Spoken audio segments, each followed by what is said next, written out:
Uh, this is an extraordinary week, and our theme enters into the week. I don't know whether you've paid attention to that or whether you've noticed it, but our themes of doors, of their iconic value, of their spiritual value, of their imaginative value, of their protective and defensive value, of their hospitable value, all of that has come into the week. Is there a moment that you can think of where that has been the case? Something that strikes you? Too many moments. Too many. Breaking down of the doors, the attempted breaking down of some other doors, Breaking down the doors, breaking down the barricades, which almost squeezing the life out of a police officer Yeah. in a vice of a door and a mezuzah. That is to say, a door and a lintel. Violating sacred space. Going places where people don't go uninvited. The President of the United States stands outside the House chamber and asks to be admitted, but cannot with impunity enter into the House chamber. But apparently, under these circumstances that were created in this hurricane of rebellion on Wednesday, people went where they went and they violated what space they violated. The doors, I just made a Google search a minute ago on doors of the US Capitol. And I got a tiny little article by the Capitol architect that tells me that the main doors on the east portico that was extended in the 1860s has some doors that were specially cast. They were cast for the Capitol, but not for that, not to that area. But there they were placed in 1863, depicting in relief of bronze the career of Christopher Columbus and some parts of the prehistory, as was understood, of the United States. And from 1863 until now, those doors were opened decorously and hospitably. And now something else has happened. And I wonder, um, when I think about doors and rituals, I think about whether there somehow those doors need to be restored in some way. And I don't mean just the scarring of the physical doors. I don't know exactly. I'm thinking out loud about it. I have no idea what I'm talking about. It's just an impulse that I have. That all of those doors that guard the spaces, the sancta and the innermost sancta and the innermost sancta, sanctum of the place, somehow need repair that goes beyond the physical. And especially those places where there was some kind of violence that occurred, something ceremonial, something civic. I mean, after all, there is something that is, we do have a civil religion formed. That is to say, we have our rituals and we have our sancta, and there ought to be some way of restoring and protecting. And I don't know what those ways are, but I just open it up to you.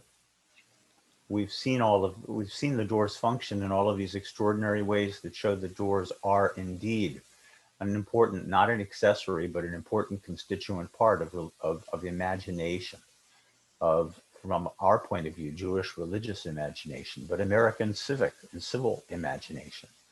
And that decorating the doors with our art is something that we prize. We do it in a very simple way. Um, exactly when that started, we don't really know, but Mar Ukba was afraid to have his recipient open the door for fear of the gaze that might come, or the deprecating or self-deprecating gaze that might come, the humility that might come. Nechunya ben Hakaneh was interested in stopping to say a prayer and be mindful before he walked in and when he came out. Rivka Miriam talked to us in the language of the Haggadah, At Ptach Lo, you open for him these doors and show him lift the child up, let him feel the lintel above, let him feel the posts on the side. We could go through one text and the next and the next. We haven't yet gotten to texts where people lean against the doorpost and cry, but we will. They have shut the world out and they will lean against the doorpost and cry. Might have been a good text really for the evening. But we have in front of us what we have in front of us, and we'll stay with it, but not before I give you a chance to expand and expound on the openings that I've given you. If you have any thoughts about doors or those special doors or what we might do or symbolically do, I guess it would be easier if we could gather as a community. We'd maybe have something to do, but that's not a tool that we have right now. However, what are you thinking? Yeah, Hunter. Well, this goes beyond the door, and what I thought when I saw people sitting in Nancy Pelosi, Speaker Pelosi's office, and sitting in the various places where the congressmen and senators usually sit. And I remember I took my grandmother to Europe in 1967, and we went to England and we had a tour of the Houses of Parliament. And my grandmother's an old lady, older than I am now, I think.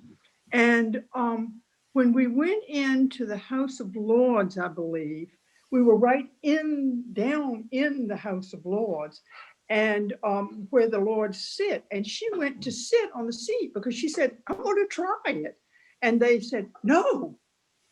And that there was also a ritual, a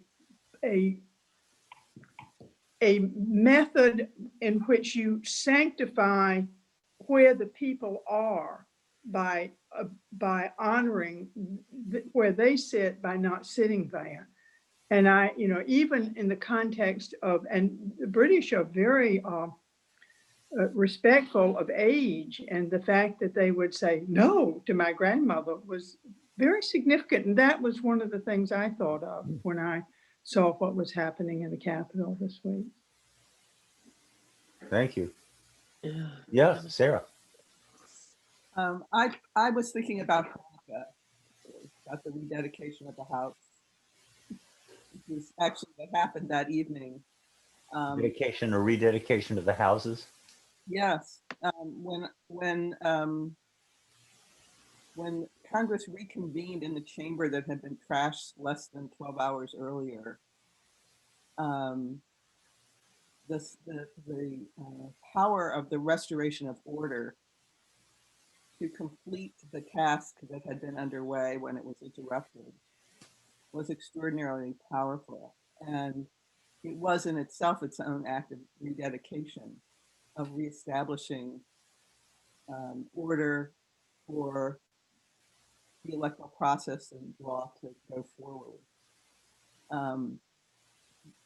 So I have been really thinking about it as, I have been thinking about the relationship to Hanukkah and the rededication of the temple. I was just wondering, as you were talking, whether there were any texts that ever said anything about the doors of the temple. Yes, and that sounds a little bit like Hanukkah, doesn't it?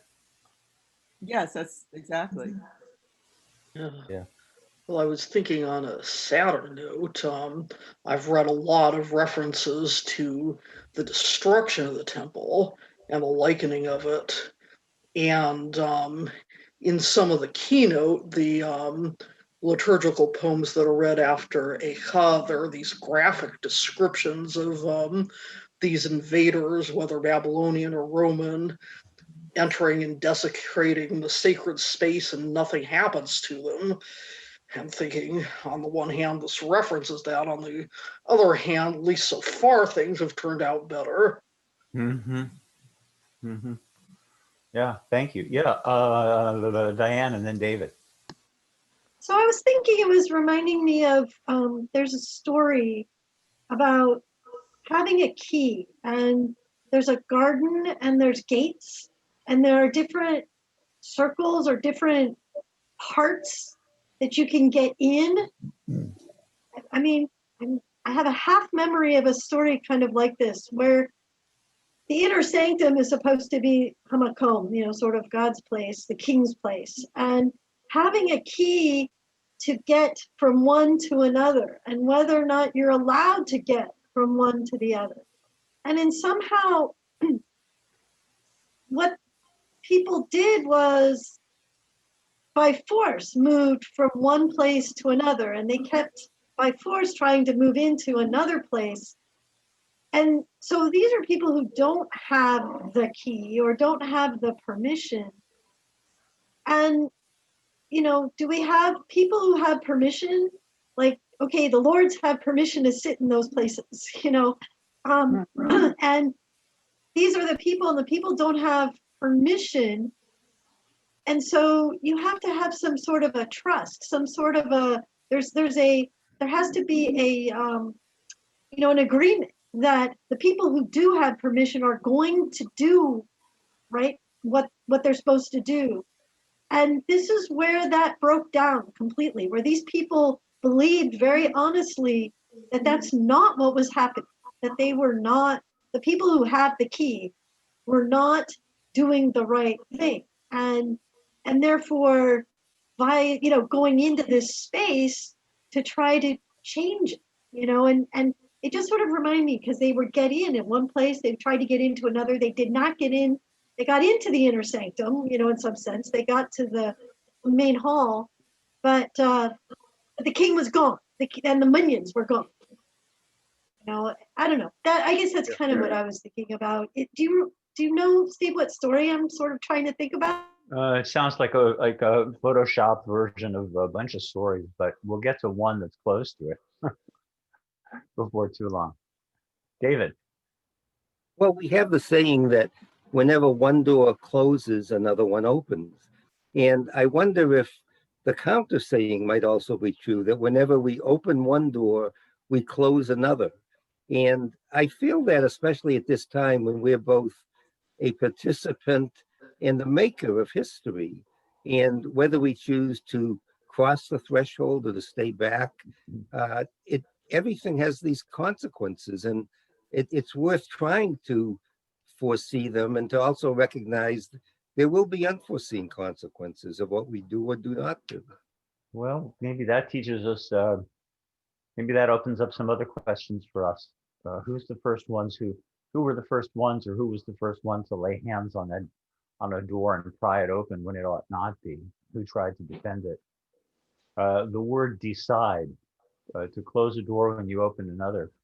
Decide has as its root side, which is the CIDE, which is the same as suicide or genocide. To decide means to cut off an option. Once you decide, once you make a decision, it's like an incision. You can't, you don't go back. So there's what to talk about. There are doors to open here, and we could keep the conversation going for most of the hour just on this, I suppose. But we ought to, let me just leave you with one other image from the Capitol, because it has something to do with the text about Rabbi Akiba and her daughter that we'll put up in just a minute with the help of Rachel. Do you remember a scene where the former senator from Arizona, Jeff Flake, got into an elevator and he was ready to go upstairs, and he was confronted by a pleading woman, and simply, under other circumstances, there had been a little press corps around him or some other bubble of politicians, or his step would have been a little bit quicker and a little more purposeful, or he could have averted his eyes. Perhaps it would have had a different ending, but he stood there and listened to her. And apparently that plea found its way into her, into him rather, to some degree. So I'll leave you with that. If you don't remember it, you can Google it. It's former Senator Jeff Flake. And now we can look at this text about Rabbi Akiva and his daughter. Let's do that.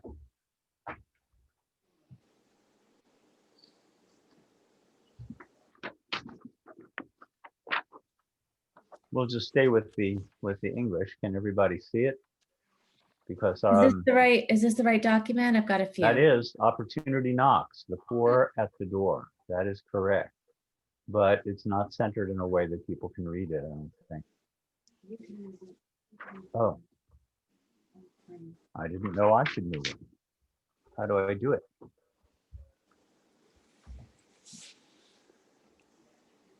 How is it on other people's screens?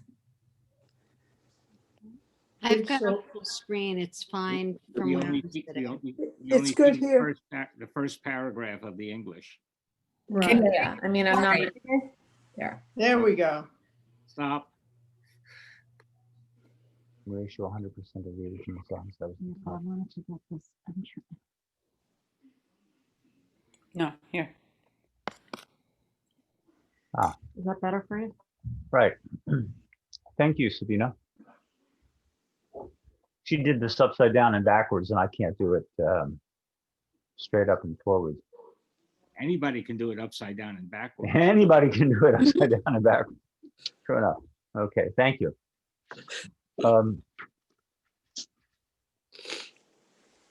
This from the Babylonian Talmud, just about really the last page. We're about to close the door on the Talmud of Shabbat with this story. Rabbi Akiva had a daughter of whom the astrologers said to him, the very day that she enters her chuppah, her wedding canopy, a serpent will bite her and she will die. He worried over this constantly. The day of her wedding, as she prepared to go to sleep, she took off a brooch, and stuck the brooch pin in the crack of the wall where it happened to pierce the eye of the serpent. In the morning, when she drew her brooch out of the wall, the dead serpent trailed along behind it. Her father said to her, what did you do that saved you? She said to him, last evening, a pauper came and called out at the door, but everyone was too busy with the feast and no one heard him. I got up, took my portion that you had given me, and I gave it to him. He said to her, you accomplished a mitzvah, and for that reason you were saved. Rabbi Akiva then went out, and based upon this experience, he expounded the verse, and charity utzedakah tatzil mimavet. Charity saves from death. A verse from Proverbs chapter 10. A strange little story. I am so curious to know what it is that you have to say about it.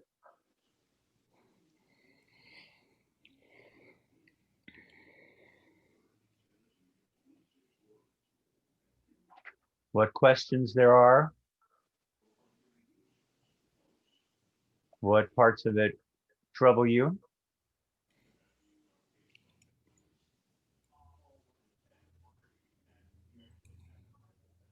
Okay, now go. Can't hear. Everybody's got to speak up. Somehow my computer isn't hearing so well tonight. It makes me think, what's the share? Say it again. It makes me think about what is the share? Share. The share, There. Destined. death, faith. Uh-huh. Exactly. Destiny. What is this? Is this her destiny? So there are questions of destiny. What else? My thought, it's Stephanie. Yes, Stephanie? My thought is that she already had a consciousness of the fact that that deed was related to her being saved. She already had made the connection. But she did not know about this. Her father, he worried about it constantly. But When he asked her, when he asked her, Yeah. what did she do? She Uh-huh. didn't say, I went out and milked the cow, or I went for a walk in the woods. She Right. Okay. immediately made her giving the reward. She related it immediately to that act that she had just accomplished. Mhm. Okay. Thank you. You find it interesting that Rabbi Akiva, first of all, that he had a daughter. We've never heard about her before, and we will never hear about her again. And not only that, but she joins Mar Ukva's wife among the illustrious heroes of stories who are not given names in the Talmud. So we get to try to think about what she looked like, or what her name might be, or what we would like to call her, or how we would like to name somebody or remember somebody in her honor or her memory. So that's one thing that's kind of interesting, I think, that he had a daughter whom the storyteller just mentions drops out of the blue as though we're supposed to know. And also that apparently he, this well-known and by now rather wealthy, well-to-do sage with a big household, when his when word got out that he was going to become a father, the astrologers came, whether they were invited or not, we don't know. But they came and they made this big pronouncement. And the pronouncement, it turned out not to be really such a great horoscope. It was a horrible horoscope, in fact. But he worried about it. Does that strike you as strange that Rabbi Akiva would be worried about a horoscope?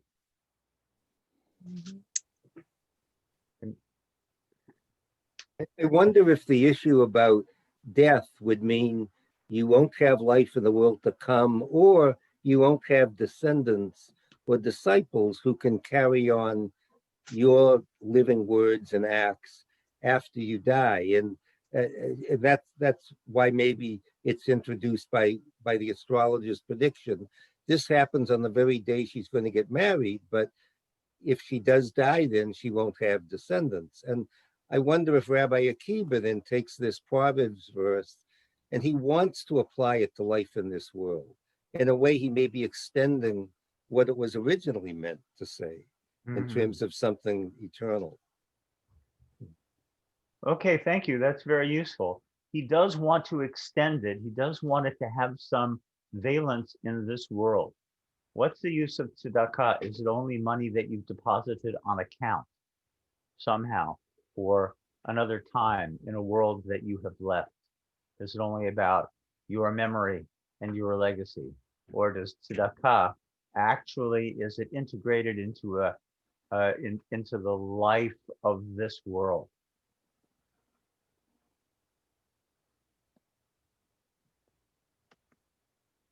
Well, She Jane, really does.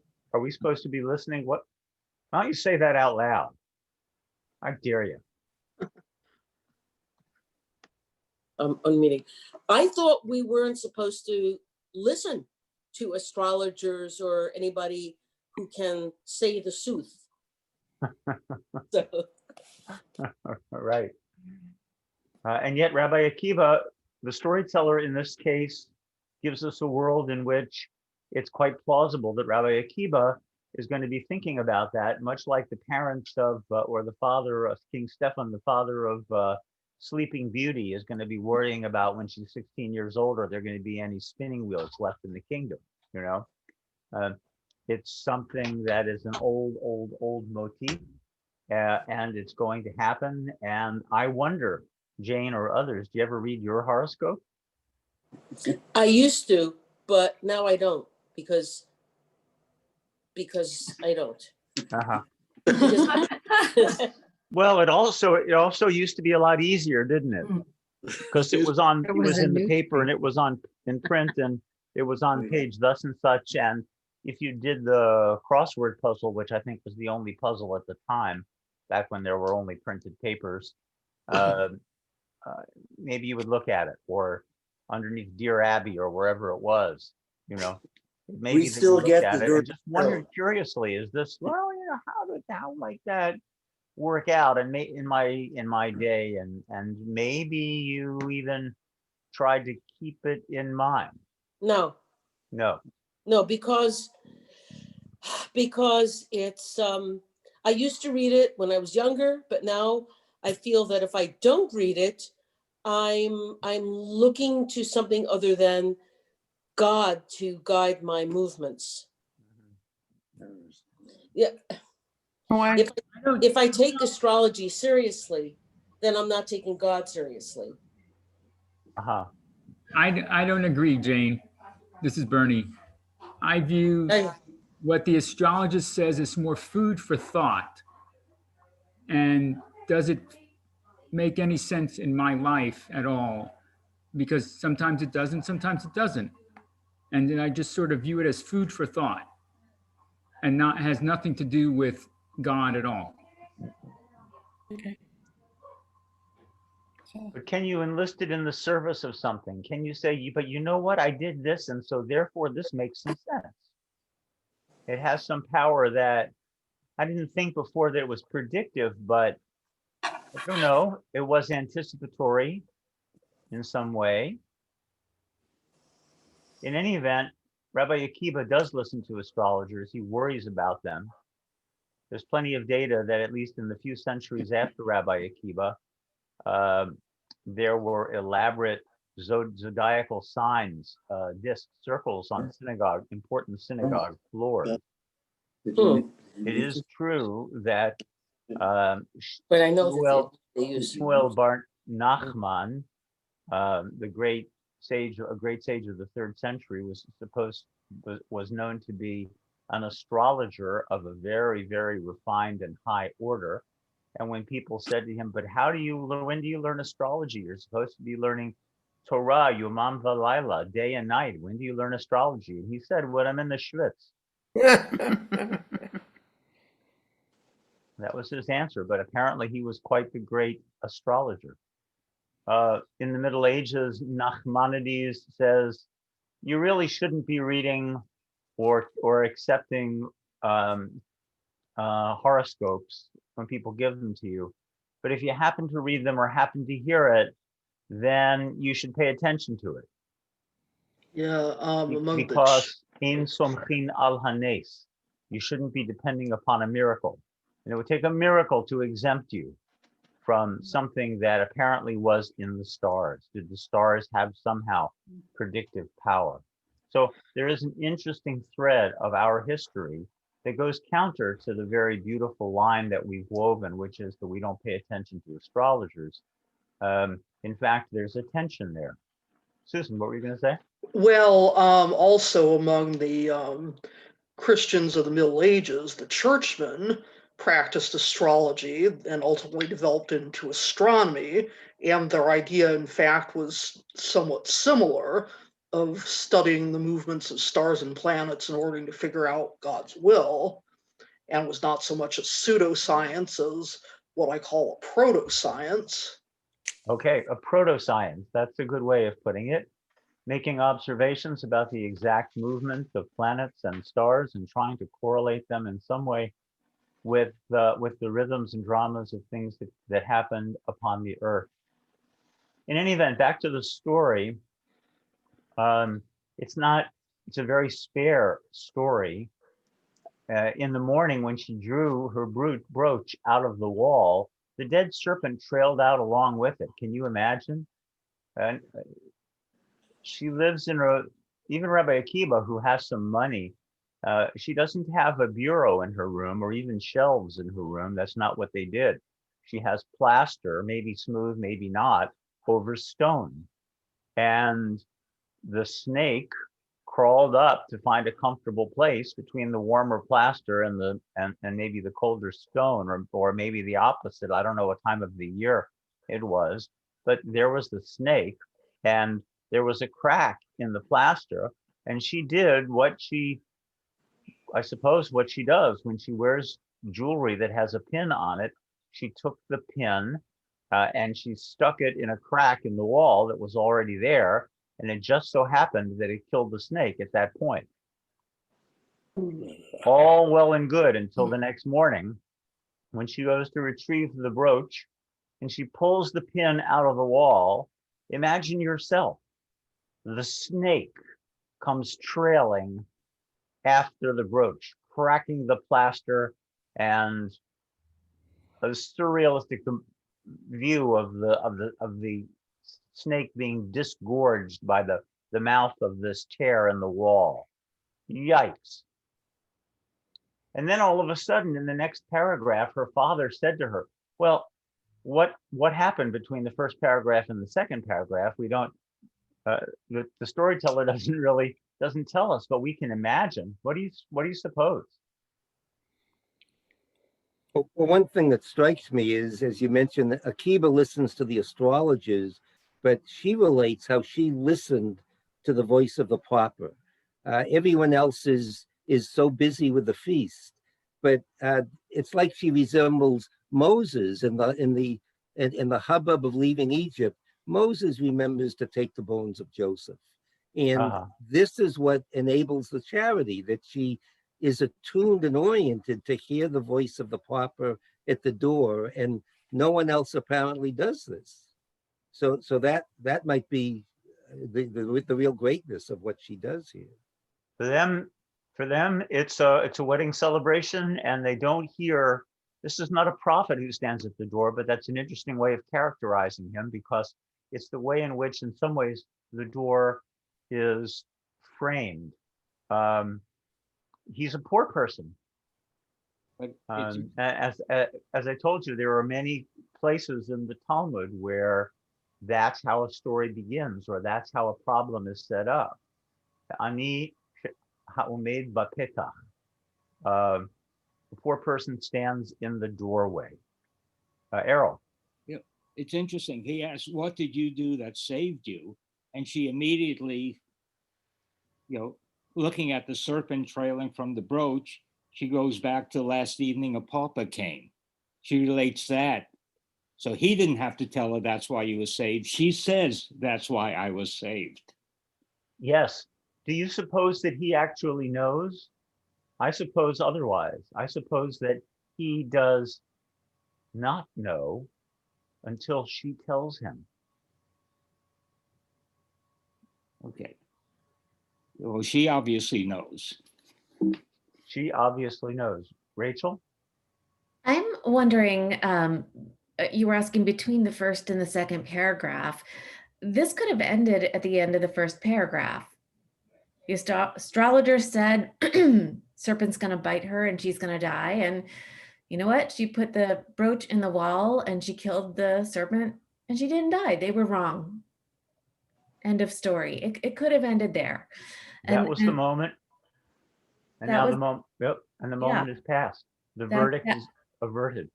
Right, exactly. And then her father says to her, what did you do that saved you? And she also could have said, I don't know, I stuck the brooch in the wall and I killed it. Right. Because she actually did a physical thing that did kill the serpent. But what is more interesting to her is what she did the night before in terms of tzedakah. Yes, it's interesting to her, perhaps. Well, why did I put the brooch pin in the wall at that moment? Why not a minute later? How many times have you been on that edge where you said, wow, if I had waited one more minute for good or one more minute for bad, something would have happened that was catastrophic? How many times? Her father said to her, what did you do? The reason that saved you is in brackets is because the text doesn't say that. He says, what did you do? And then she gives him an answer. But even still, there's something echoing between the first paragraph and the second paragraph, which is a thud and a scream. Ah! Can you imagine? And the shattering of the silence and the shattering of the plaster.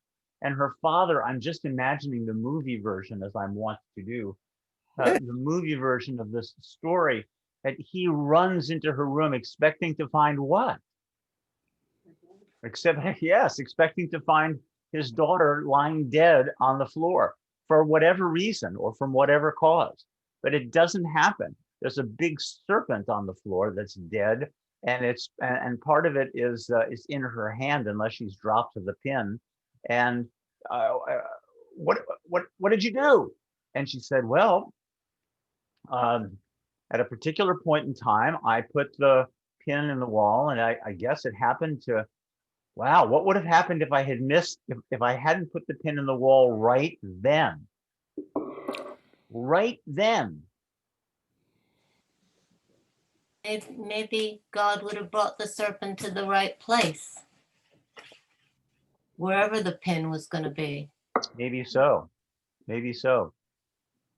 But remember, we might also be tussling here between, well, within some polemic about astrology as well. Well, Yeah, Harold. well, one thing that, coming out of the conversation, there's a kind of selfishness to Rabbi Akiva, which is surprising. You imagine he gave away his daughter on that day. And you can say it was courageous because he knew that she was supposed to die on the day that he did, and that she got married. But she gives away her portion of her own wedding feast. There's a generosity to her. He's been worried constantly since the day she was born, or early on in her life, that he's going to lose her, and he worries and worries. How can I lose her? And it must be for him more sharper than a serpent's tooth, huh? But she's generous. Of course, a girl who puts a pin in a wall, I don't know. I worry about a girl like that. But she's naturally generous and maybe a little careless in the best sense of it. She doesn't hold on too tightly to things. And this is part of, I think, of the nature of this particular kind of tzedakah. It's an openness. It's not held firmly. And in that way, it's kind of graceful that the serpent, the serpent could have been anywhere and its head could have been turned any direction. But when people are open and generous, things happen openly and generously, it sounds like. Well, it does sound like it. I would like to, for the sake of some time,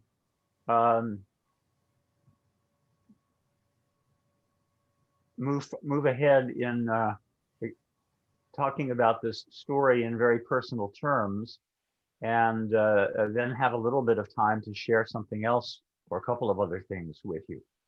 First of all, I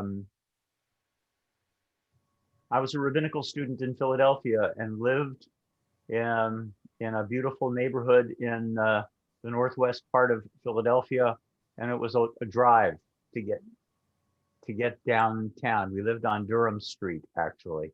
We moved from Durham Street to Durham, North Carolina, trying to figure out where to take a job. And there it was, Durham, North Carolina. So here we are, and here we have stayed. But once upon a time, it was Durham Street. And one morning, I woke up on Durham Street on a cold, wintry morning, and my car wouldn't start right, and I was late. And I ought not be late for Rabbi Kane's grammar class. Oh my. So instead of driving down North Broad Street, which has a lot of lights on it, I decided I would drive down a parallel street, Henry Avenue. And I went out of our neighborhood the back way and went down Henry.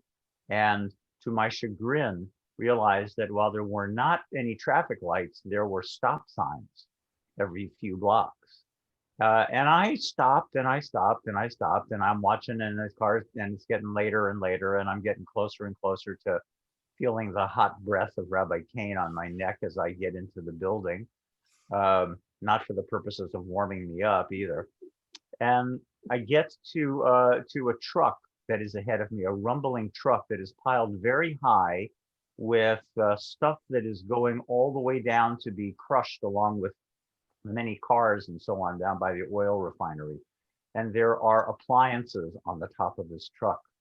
And it doesn't get out of the gate very fast. And even me with my little Toyota Corolla, I could put it in first gear and pass this truck without too much problem. But I just didn't do it. And stoplight after stoplight, I don't know, I thought about it, thought about it, thought about it. And then I thought about it one more time and I just didn't do it. And he took off and I didn't leave a generous amount of time after he took off from the stop sign, but I did leave some.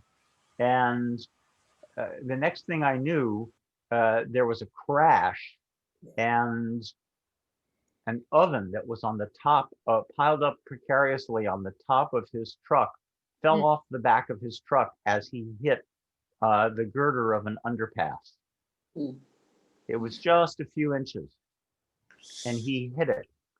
And I looked at it and I looked where it landed and I realized that if I had come up fast behind him, that would be my car underneath that appliance, or maybe even Khalila Vachas, it might be me. There might be some real damage or loss of life. And I wondered about that. And I remember telling my mother about it. My mother said, you see, just like I tell you, you should always take your time. And I remember telling her mother about it. And she said, and I said, Nana, this happened to me yesterday morning. And she said, well, you see, that just proves what I always tell you, which is you should always obey the law. Never mind.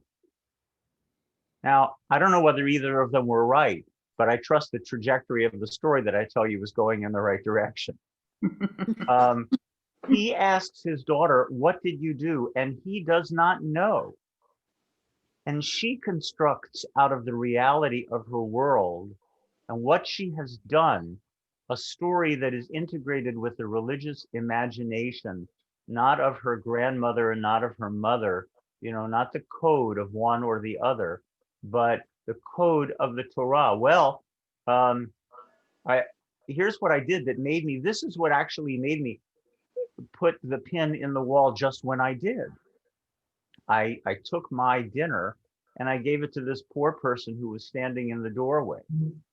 And we don't hear what they said, whether there were words exchanged or who sent him. Do you want to see this as being an opening, a portal to another world? I don't know. I prefer telling the story or seeing the story as a very this worldly story in which she constructs really her own meaning. Somebody said this before, David, I think.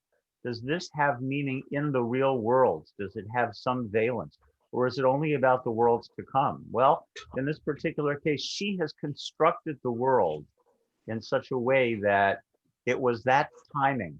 If she hadn't given him that piece of carrot cake or that piece of a fish, then she would have been just a few seconds earlier or earlier than that, and it would have been critical, and she indeed would have died. So maybe not as prosaic a story as you might have thought, and we could take it in other directions, but I do want to leave just a little bit of time for something else. And so I give you the story because a Talmudic storyteller has thought to make the center of this story, not the great Rabbi Akiva, but something that happened that was unexpected. And everything changed when that poor person stood in the door and she paid attention to the poor person standing in the door. So the poor person standing in the door is accompanied by powerful forces. The poor person who has a kind of mystery about her or mystery about him. God in the doorway. Ani hazeh omed al pitchacha v'hakadosh baruch hu omed al yamino. Said Rabbi Abin, the poor person stands in your doorway and the Holy One stands at his right. Let's look at the English of that. It's the next paragraph down. As it is written, because he stands at the right hand of the needy. If you gave him something, understand that the one who stands on his right hand will give you your reward. And if you did not give him anything, understand that the one who stands on his right will punish you. As it is written further, he stands at the right hand of the needy to save him from those who would condemn him.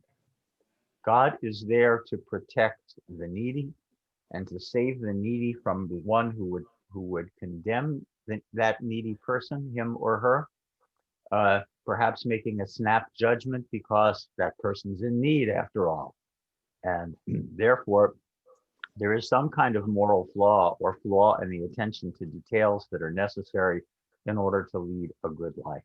So I give you these two texts together and entitle it Opportunity Knocks, the Poor in the Door, because I want to add that picture to our portfolio.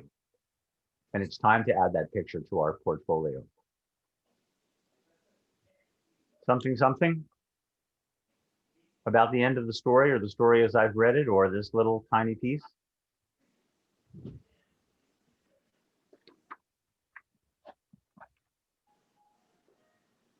Okay. You all. We have a, No, no. Yeah, Adina Norman. yeah. Can we have an update on your well-being? Yes. Well, what do you think? What do you think of me now? Great. I think My well-being. I am. I'm feeling in good shape, and with the help of Sabina primarily, and with a nurse of whom I'm afraid. I'm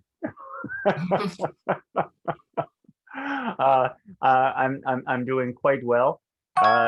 Once your fluids and once your electrolytes get out of balance, bad things can happen. It's like tires deflating all over the place.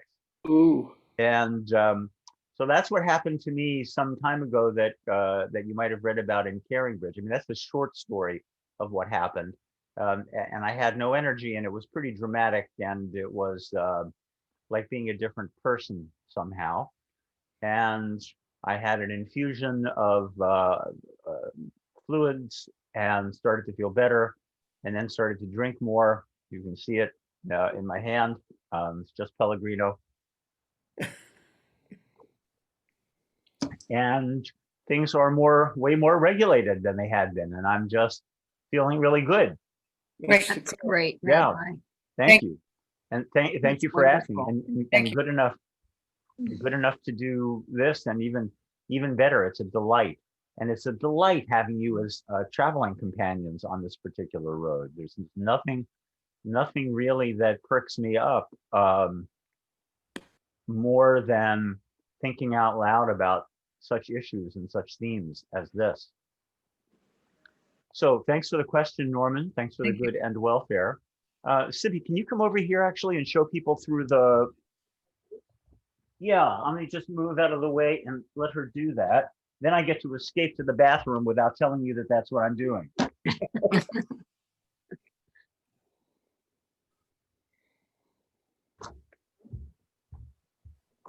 Okay, shift in leadership here. Hi, everyone. Hi. Hi. Hey, Debbie. Rachel, Can we take the text down off of the screen? yeah, so there we was can another one. Oh, good. Oh, that's good. Yeah. So Debbie, some I've of got the other two if you want one. Yeah, I wanted the haiku one. Some of you who've been following us, we've been trying to keep up with what's going on with Steve on Caringbridge. And somehow it came to me at the very beginning that there needed to be a way to express feelings without expressing a lot of feelings and what was going on in a lot of prose, because I'm not a very good writer. And so I got into this form of haiku, and some of you have seen it, and it's been kind of fun to think about.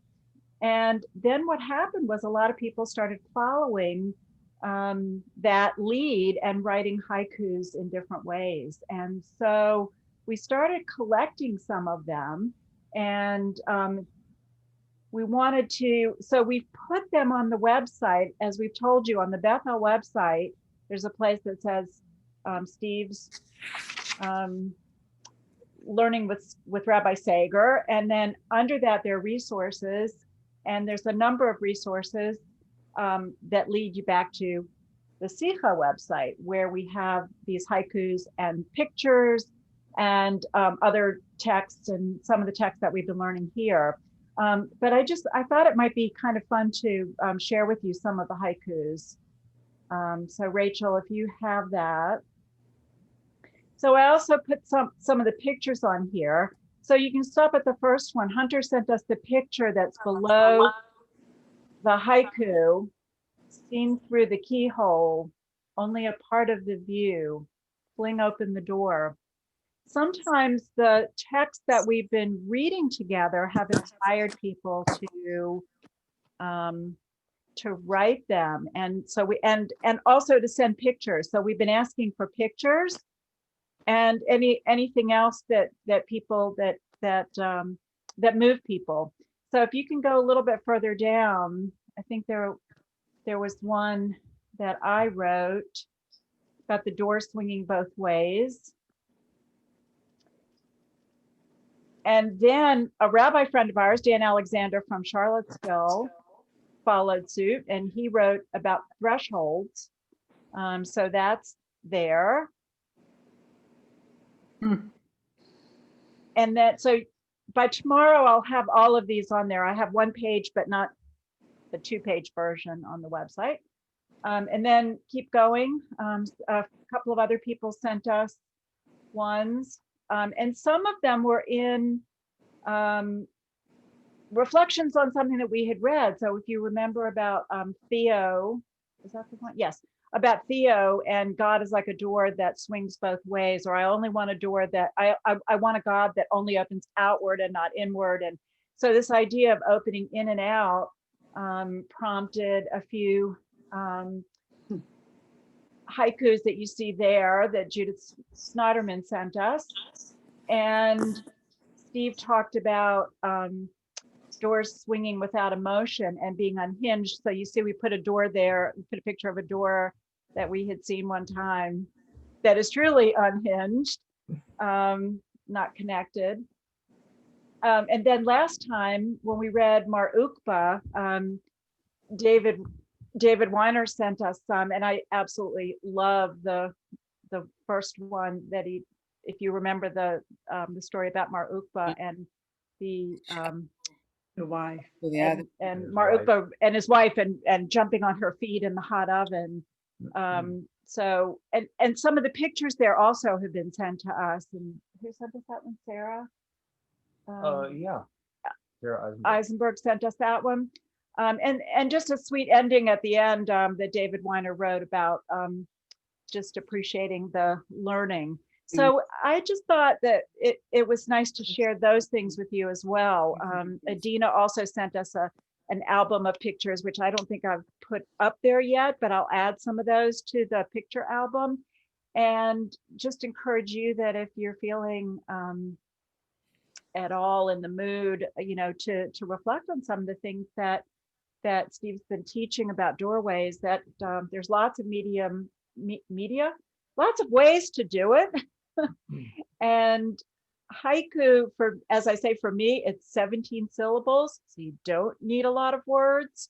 So it's kind of fun to think about. And if you have sent us some and I didn't include them, send them to me again, because we've gotten them piecemeal and I tried to find the ones that I remembered. But if you've got one, or one that goes with a picture of a door, that would be nice too. Or something 3D that you're interested in, something that you painted, or a collage, or an application, or a mezuzah, or something. Still, let your imaginations go. Yeah, we're still waiting for somebody to create that mezuzah that hangs on the door that has the hand sanitizer. I've been thinking about it, but I haven't quite come up with the concept yet. And I think, you know, we could do a fun one, but even to do like, you know, to think about a serious one that you really could put on the door with the hand sanitizer there as people come into your dwelling. Well, you also have to sanitize the mezuzah then. Yeah. If you're going to kiss the mezuzah. Well, you know, there's strict rules, you know, in places like Israel where you're not supposed to be kissing the mezuzah these days. In certain neighborhoods. In certain neighborhoods. Right. That's right. So anyway, enjoy them. Like I said, but I think by tomorrow morning I will have that that resource with both pages of the haikus. But meanwhile, you can explore some of the other things that we put up there. And you know that almost all of the recordings of these sessions are on that website. Not every single one, a few are missing, but most of them are there, and the texts that go along. So you can go back if you missed one, or if you want to look at it again. We're trying to keep a nice collection going. So, and they include your comments and your faces and your participation. So that's always a great addition, because they're called conversations. Right. Well, let's do one more thing. Rachel, you have one more page, or Diane, whoever. Right. That's fine. Oh, No, not that one. it's called. No. Yeah, that is it. Oh, that is it. Yeah. Yeah, just scroll down Scroll a down. little Yeah. bit. There's a poem at the bottom. Some of these other texts we'll get to, but that's the one, Easter Morning by William Stafford. Does anybody read William Stafford? You should read William Stafford.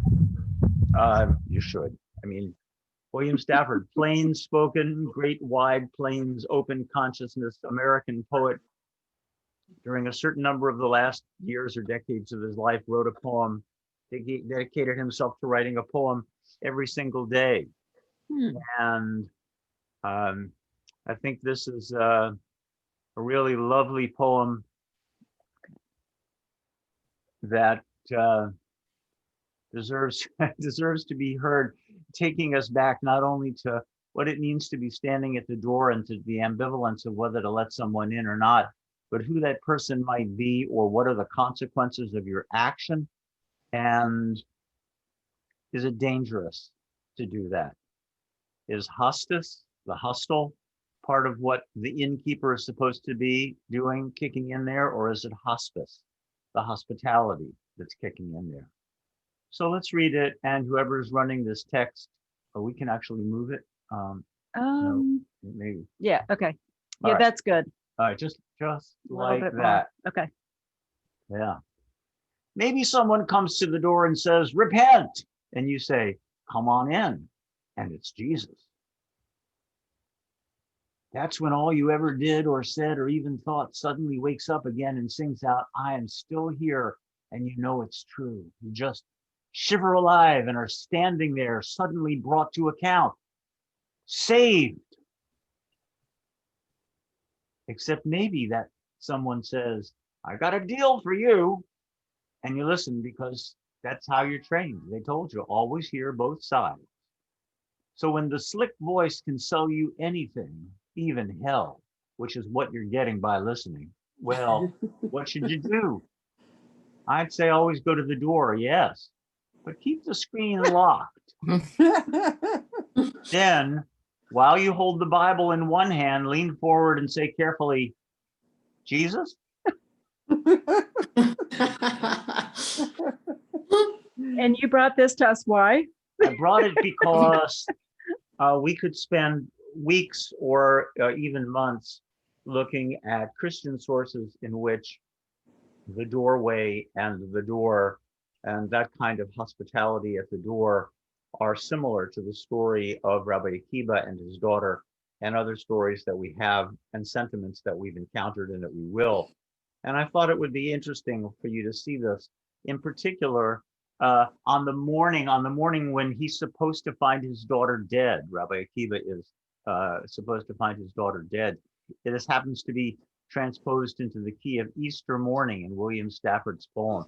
And if Jesus is going to come and redeem you, it's going to be on Easter morning. But you just don't know, is it really Jesus? In which case, you're saved. You just shiver alive and are left standing there, suddenly brought to account, saved. But it might not be, you know. Might be some slick snake oil salesman who's got something to sell you, some encyclopedia or some brush or some crackers. And what do you do then? Because once you open the door, you're committed, because that's the way you were brought up, after all. That voice can sell you anything, even hell, which is what you're getting by listening. Well, what should you do? And now he's got the perfect solution. I'd say always go to the door, but keep the screen door locked. Then, while you hold the Bible in one hand, lean forward and say carefully, Jesus? Well, And that's where you're going to leave us. I think so. I think that's an appropriate final word for the evening, and we'll we will do some more. I love it. Thanks, everybody, and go back. Thank you, Rabbi. Thank Thanks, you, everybody. Rabbi. You're welcome. Thank Be you. well. Thank you. Thank Have a you. good You're week. welcome. Thank you. Thanks, everybody. Now, Sure. Bye. Thank you. that story you told, you. that story you told about your mother and grandmother comments,